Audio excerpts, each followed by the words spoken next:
एक गांव में प्रियंका नाम की एक लड़की अपनी बुआ कावेरी और उसकी बेटी शालू के साथ रहती थी। प्रियंका की मां की मृत्यु के बाद कावेरी उसे अपने घर ले आई थी। शुरू में कावेरी उससे बहुत प्यार करती थी, लेकिन जैसे जैसे दिन बीतने लगे वो उसके साथ बहुत बुरा व्यवहार करने लगी। वो उसे अपने घर में एक नौकर की तरह रखती थी और उससे घर का सारा काम करवाती थी। प्रियंका दिखने में बहुत खूबसूरत थी, वहीं शालू बिल्कुल भी खूबसूरत नहीं थी।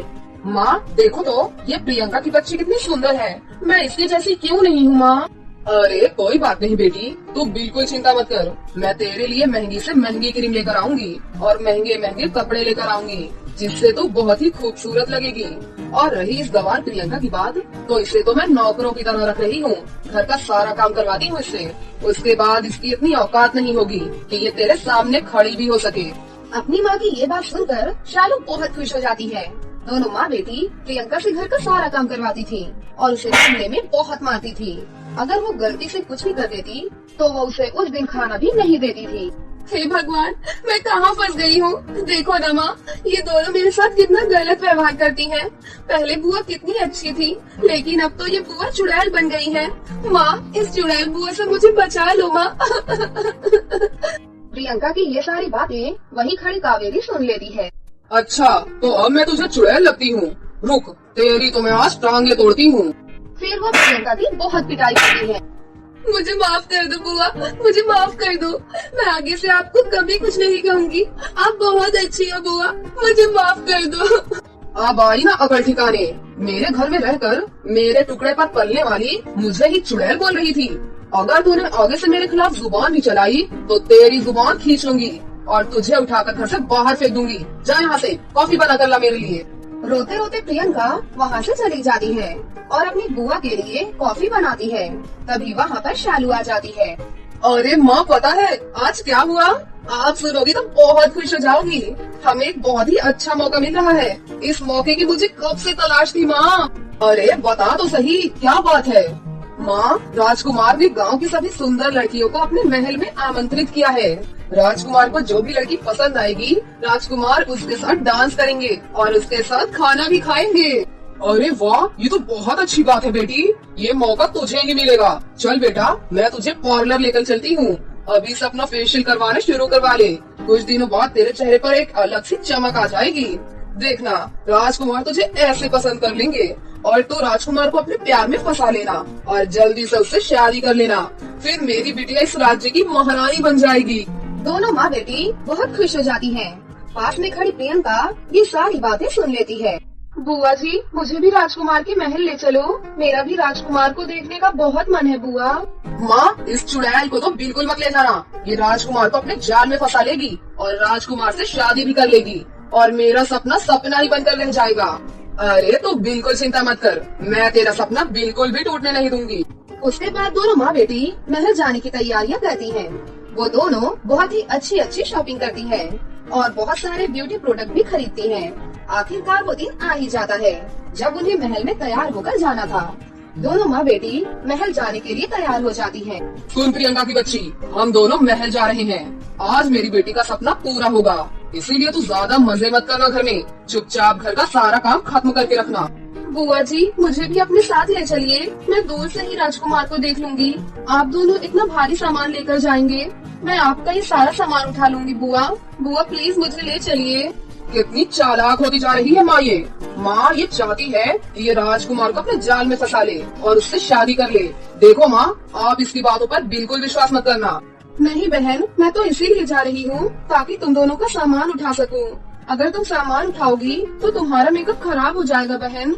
देखो, तुम्हें लगता है कि मैं राजकुमार को पटा लूंगी तो मैं अपने चेहरे पर काला रंग लगा लेती हूँ बहन। उसके बाद वो राजकुमार मुझे बिल्कुल भी पसंद नहीं करेंगे।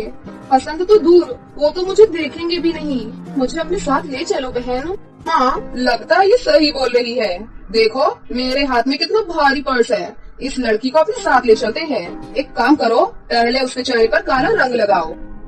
उसके बाद प्रियंका अपने चेहरे को काला कर लेती है और अपने आप को बहुत ही काली बना लेती है। अब ठीक है। और ये पकड़ सारा सामान, हमारी दासी बनकर हमारे पीछे पीछे चल। अगर ज्यादा चालाकी की तो मैं वहीं पर तेरी हड्डियां तोड़ दूंगी। उसके बाद तीनों राजमहल के लिए निकल पड़ते हैं। थोड़ी देर में वो तीनों राजमहल पहुंच जाते हैं। वहाँ पर और भी खूबसूरत लड़कियाँ आई हुई थीं। थोड़ी देर बाद वहाँ पर राजकुमार आ जाते हैं। तभी अचानक वहाँ बारिश शुरू हो जाती है। बारिश होने से प्रियंका के चेहरे का काला रंग खड़े खड़े ही धुल जाता है और प्रियंका फिर से खूबसूरत नजर आती है। राजकुमार की नजर प्रियंका पर जाती है और वो सीधा प्रियंका के पास जाते हैं। आप तो बहुत ही खूबसूरत हैं। मैं आपके साथ डांस करना चाहता हूँ। क्या आप मेरे साथ डांस करोगी? राजकुमार की ये बात सुनकर प्रियंका बहुत खुश हो जाती है और राजकुमार के साथ डांस करने लग जाती है। दोनों माँ बेटी ये देखकर जल भुन जाती हैं। इस प्रियंका की बच्ची ने तो सारे किए धरे पर पानी फेर दिया। माँ, मैंने कहा था आपको इस चुड़ैल को अपने साथ मत लेकर आओ, लेकिन आपने मेरी एक नहीं सुनी। अब देखो कैसे राजकुमार के साथ ठुमके लगा रही है ये।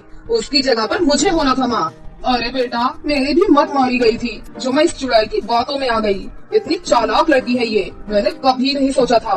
घर चल, इसे घर आने दे, इससे तो मैं बात वहीं करती हूँ। गुस्से में दोनों माँ बेटी वहाँ से चली जाती हैं। वहीं प्रियंका राजकुमार के साथ बैठकर खाना खाने लगती है। राजकुमार प्रियंका को पसंद करने लगता है। थोड़ी देर बाद प्रियंका अपने घर वापस आती है। दोनों माँ बेटी उसे देखकर बहुत गुस्सा हो जाती हैं और उसके घर के अंदर आते ही उसकी पिटाई करने लग जाती हैं। आज इस चुड़ैल ने मेरा सपना पूरा होने से तोड़ दिया है। मैं इसे जिंदा नहीं छोड़ूंगी। दोनों माँ बेटी मिलकर उसके बाल काट देती हैं और उसके चेहरे पर गरम प्रेस रखकर जला देती हैं, जिससे कि प्रियंका गंजी और जले हुए चेहरे से बदसूरत हो जाती है। मुझे माफ कर दो मुझे। मैंने जानबूझकर कुछ भी नहीं किया बहन। माँ, छोड़ दीजिए इसे। अब राजकुमार इससे शादी करना तो दूर, इसे देखना भी पसंद नहीं करेगा। उसके बाद उससे शादी मैं करूँगी। दोनों माँ बेटी हंसते हुए वहाँ से चली जाती हैं। वहीं बाहर खड़ी हुई एक बानी नाम की नागिन ये सारी चीजें देख लेती है। हे भगवान, कितनी दुष्ट औरतें हैं ये बेचारी लड़की के साथ कितना बुरा व्यवहार कर रहे हैं। फिर वो प्रियंका के सामने प्रकट हो जाती है और उसे उड़ाकर जंगल में ले जाती है और अपनी शक्ति से एक जादुई लहंगा प्रकट करती है और उससे बोलती है, बिटिया, मैंने उन दोनों औरतों को तुम्हारे साथ बुरा व्यवहार करते हुए देख लिया था। ये लो, ये एक जादुई लहंगा है। इसे पहनकर तुम फिर से ठीक हो जाओगी बेटी। और उन दोनों औरतों को तो अब मैं ठीक करूँगी। जल्दी से प्रियंका वो जादुई लहंगा पहन लेती है। लहंगे को पहनते ही प्रियंका फिर से खूबसूरत हो जाती है।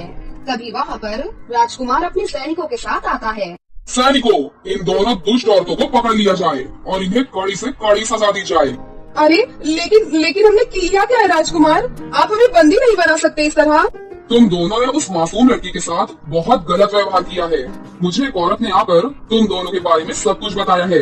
अब तुम दोनों को कारावास में अपनी पूरी उम्र बितानी होगी। तभी वहाँ पर प्रियंका आ जाती है। सभी प्रियंका की खूबसूरती को देखकर हैरान रह जाते हैं। फिर राजकुमार प्रियंका से शादी कर लेते हैं। वहीं दूसरी तरफ दोनों माँ बेटी सारी जिंदगी अब कारावास में बिताती है।